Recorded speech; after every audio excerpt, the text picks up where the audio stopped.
अस्सलाम वालेकुम भाइयों, आदाब, नमस्ते। जैसे कि आप लोग जानते हैं, हम क्लास 12th का जो है कि डेली क्लास करते हैं। अगर आप चाहते हैं कि आप 12th में अच्छा नंबर लाना, तो हिस्ट्री अध्याय 1 ईमान के तथा अस्थियाँ, हड़प्पा सभ्यता, और ये फुल सपोर्ट हमारी तरफ से रहेगा। 101% गारंटी लेंगे बोर्ड एग्जाम में लड़ने का। अगर ये नहीं लड़ेगा तब आके हमको कहिएगा कि भैया नहीं लड़ा।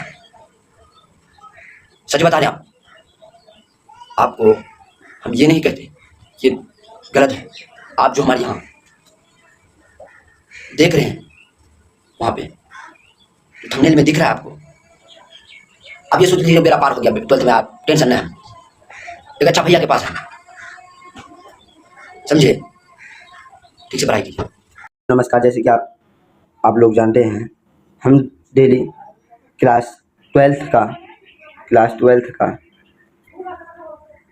जो है कि चैप्टर 1 हम ले रहे हैं। तो आप लोग इस क्लास को ज़्यादा ही टाइम पर करें ताकि आप लोगों को समझ में आ जाए। बिहार बोर्ड में फाड़ दे 400 प्लस ला के फाड़ दे, अपना दबदबा अपना खानदान में बढ़ाना है। चलिए फालतू की बातें छोड़ो। तो भाइयों, आज का क्लास है ईमान के तथा अस्थियाँ हड़प्पा सभ्यता के बारे में जानने। आज पार्ट 2 हमारे हैं, पार्ट 2 है। क्या ना है? पार्ट 2 है। चलिए छोड़ते हैं फालतू बातें, बकवास करके क्लास में कोई फ़ायदा नहीं। तो चलिए, हड़प्पा सभ्यता के स्वाधनों में आमतौर पर मृतकों को गर्ते में दफनाया गया था। उनके साथ मृदाभांड और अवशेष मिले हैं।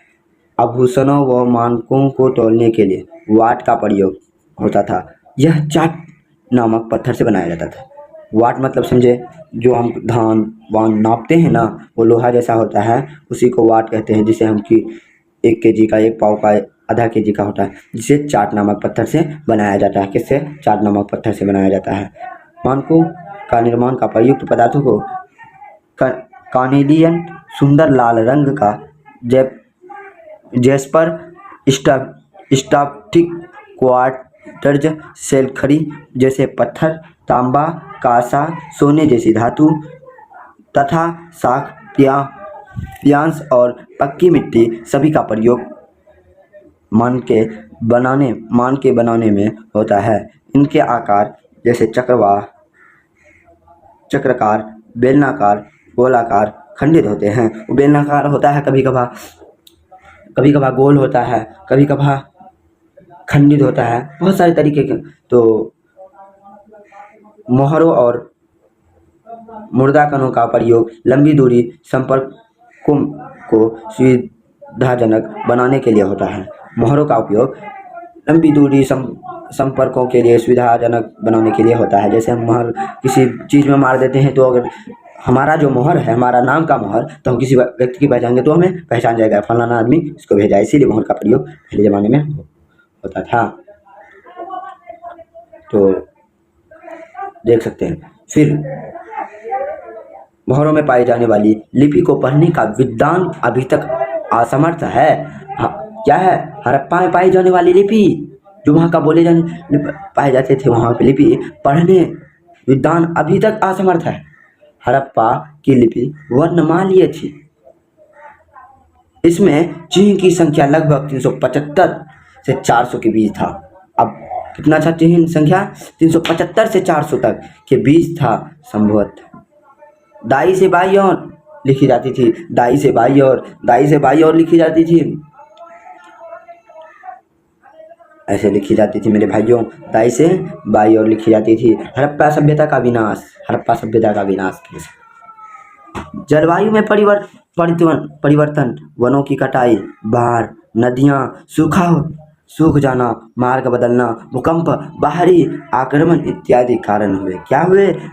जलवायु में परिवर्तन हो गया, कटाई, वनों की कटाई हो गई, बाढ़ यानी नदियों को सूखने लगा, बादल ये होने लगा, भूकंप और बाहरी आक्रमण इत्यादि कारण हुए। तो हम भाइयों, हम आज जो समझा रहे हैं, इसका मतलब ये है कि 2026 में जो बच्चा दिया हमारे ऑफलाइन का बच्चा, तो अभी आपको हम भेज भी देखते हैं, मन लगा के पढ़िए। तो महत्वपूर्ण बिंदु है हड़प्पा सभ्यता का काल। पूर्व हड़प्पा 26 ईसा पूर्व से पहले, पूर्व हड़प्पा 26 ईसा पूर्व से पहले, परिपक्व का हड़प्पा 1900 ईसा पूर्व से 2600 ईसा पूर्व तक खोज।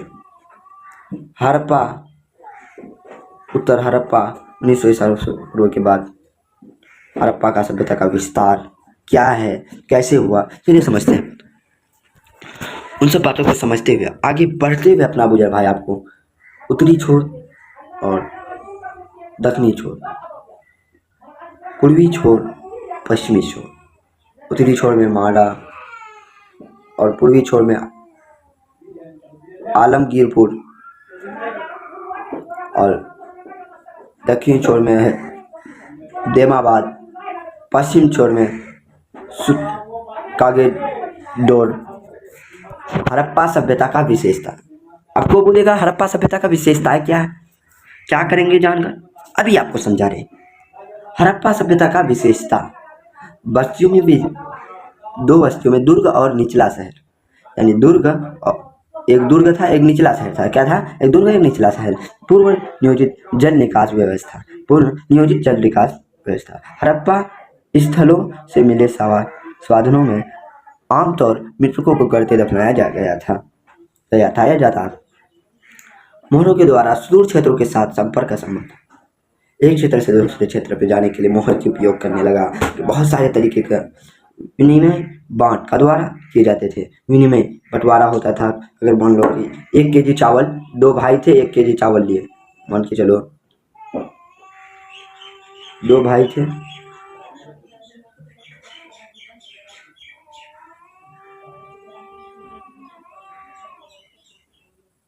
तो 2 भाई था, मान के चलो 2 भाई था, एक दोनों को बराबर हिस्सा मिलना चाहिए, यही है मेरा कारण।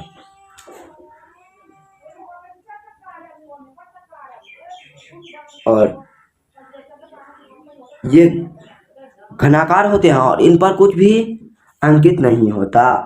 कुछ पुरातत्वविदों को यह मानना था कि हड़प्पाई समाज का कोई शासक नहीं था, जबकि दूसरे पुरातत्वविद का यह मानना था कि वहाँ कोई एक शासक के बजाय कई शासक।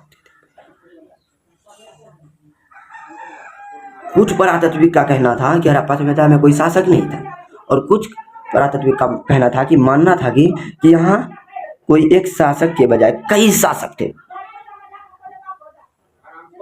सड़क तथा गलियां लगभग ग्रीक पद्धति में बनाया गया था और यह एक दूसरे के समकोण पर गठित थे। भाइयों, तो अगर आपको समझ में आ रहा है, तो प्लीज सब्सक्राइब जरूर। दूसरे के समकोण पर कटती थी, क्या होती थी?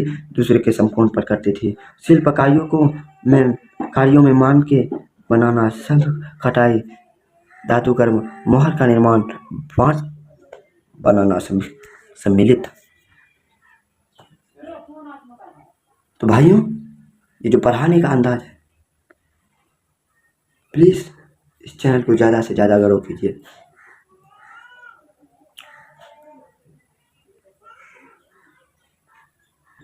पहली बात कि आपको एक बात बतानी है कि कल दूसरा चैप्टर करना है।